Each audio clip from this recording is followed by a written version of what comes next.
Dans la dernière vidéo, on parlait de succès et d'artistique à travers le morceau Linoleum de NoFX. Aujourd'hui, on garde le même sujet, mais on va parler de ce que dit le morceau de l'attitude punk de manière générale.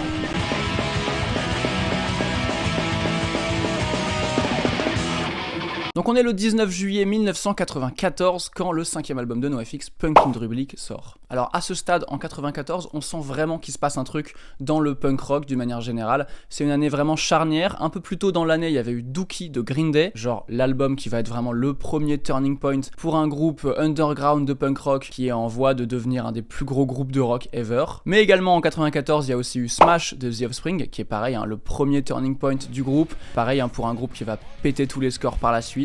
Et d'une manière générale, on sent que voilà, 94, milieu des années 90, on prépare le terrain pour ce qui va suivre après avec des Sum 41, des Blink 182, des trucs comme ça, où le punk rock va devenir vraiment mainstream. Et dans ce contexte-là, justement, les gens ont du flair, et notamment les labels ont du flair, ils sentent que le punk rock c'est un peu le nouveau truc sur lequel il faut mettre le grappin, et donc ils commencent à approcher les groupes pour leur proposer des gros deals.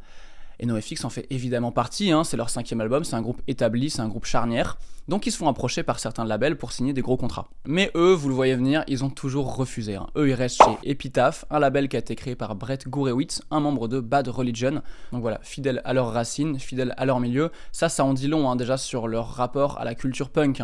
Ce truc DIY, ce truc anti-hiérarchique, anti-système de manière générale. NoFX, ils sont en plein là-dedans. Ah puis de toute façon on parle de Linoleum, donc rien que musicalement le morceau en dit long sur ce que c'est qu'un morceau de punk.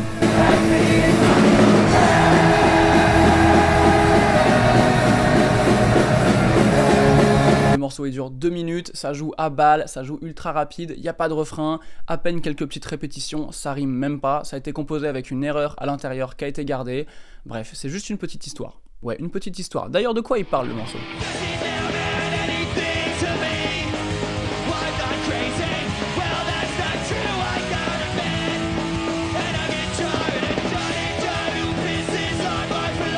Alors les paroles elles font référence à un ami du groupe qui s'appelle Mark Curry, un ami qui était connu dans leur groupe pour toujours dormir par terre.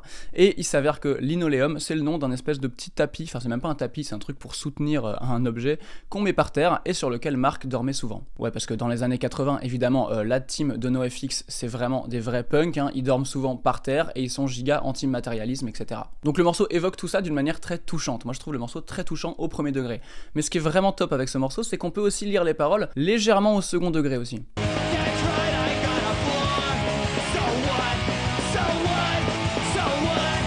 Ouais, s'il y a bien un milieu où le reniflage de cul et le gatekeeping est haut, c'est bien le punk. C'est à qui sera le plus punk, le plus anti-système, etc., etc. Bref, il y a un truc très toxique là-dedans que beaucoup de gens du milieu déplorent souvent. Et les lyrics font justement référence à ça. Le protagoniste dit qu'il s'en fout du matériel, et c'est premier degré, mais il doit quand même se justifier d'avoir un sol. Bref, Linoleum, un morceau qui en dit long sur la culture punk, un morceau de manière générale qui est magnifique. C'est mon avis, je sais que je suis pas le seul à le partager, vu l'ampleur qu'ont eu ces petites 2 minutes 10 sur la scène punk et la scène musicale de manière générale. Allez, bisous.